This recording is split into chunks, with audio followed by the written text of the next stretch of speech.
morning, Lolly Mohammed here from Deviant Productions, where we join you today at the beautiful Sutton Place Hotel in downtown Toronto to celebrate the International Day Against Homophobia and Transphobia with a fabulous breakfast reception.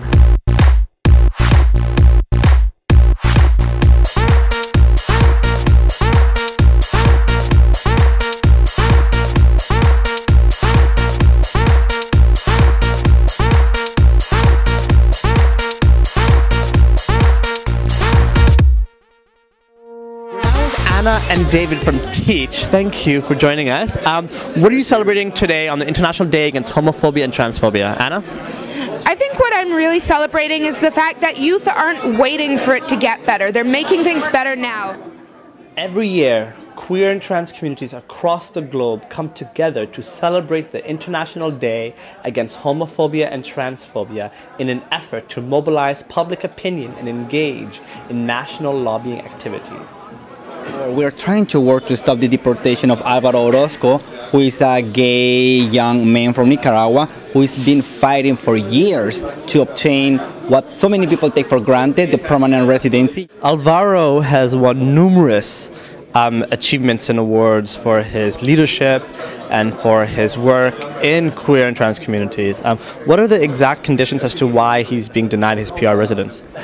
You know, it's crazy that he did a refugee claim and his refugee claim was rejected because he wasn't gay enough. Today, EGALE Canada and CUPE Ontario celebrate the My GSA website that urges school boards and teachers to combat homophobia and transphobia in their hallways. My GSA, My Gay Straight Alliance, is an initiative that connects students, teachers and allies to educational information to create safer schools. What exactly is the mandate of MyGSA.ca?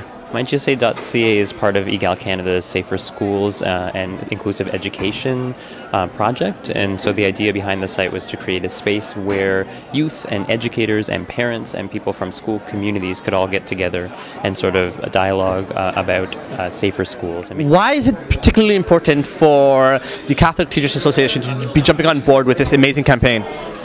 Well, for a long time we've opposed discrimination upon all grounds, including based on sexual orientation. Well, talking about GSAs, Gay Straight Alliances, the Catholic School Board has had particular attention this year in the refusal to grant GSAs.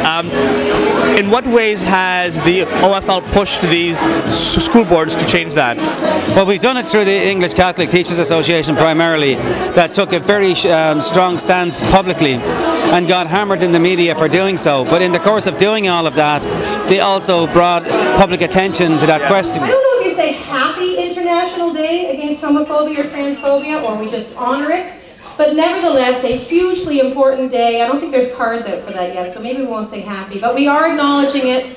And the morning began with talk show host Deb Pierce and her signature sense of humor welcoming community stakeholders and the Ministry of Education, who discussed the importance of GSAs. CUPE Ontario's pledge to support EGALE's project and the Ontario Federation of Labour's role in implementing same-sex benefits for its members while raising $10,000 on the spot.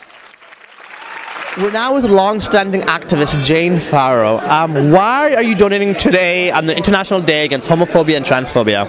Well, you know, it's obviously something, you know, at the age of 50, I'm well past high school, but... You look fantastic for 50. Thank you, honey. But I was reminded of really how hard it was to be in high school, and it made me think, you know, it's just like so hard to be queer and in high school, even if you're not getting bashed. We're now with Stephanie Walsh, trans activist and MCC member.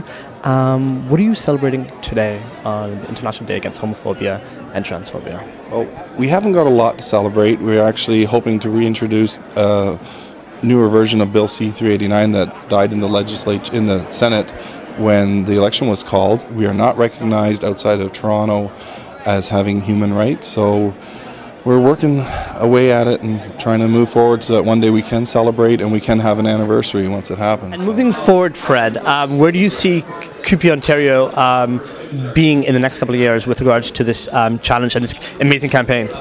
Well, one of the things we are proud to do today is launch a website, prideatwork.ca. It's a resource for our members because while we're celebrating in the City of Toronto, we represent workers all across the entire province in every community. There you have it, folks. The International Day Against Homophobia and Transphobia with EGALE Canada and CUPE Ontario. Until next time, this is Lali Mohammed from Deviant Productions.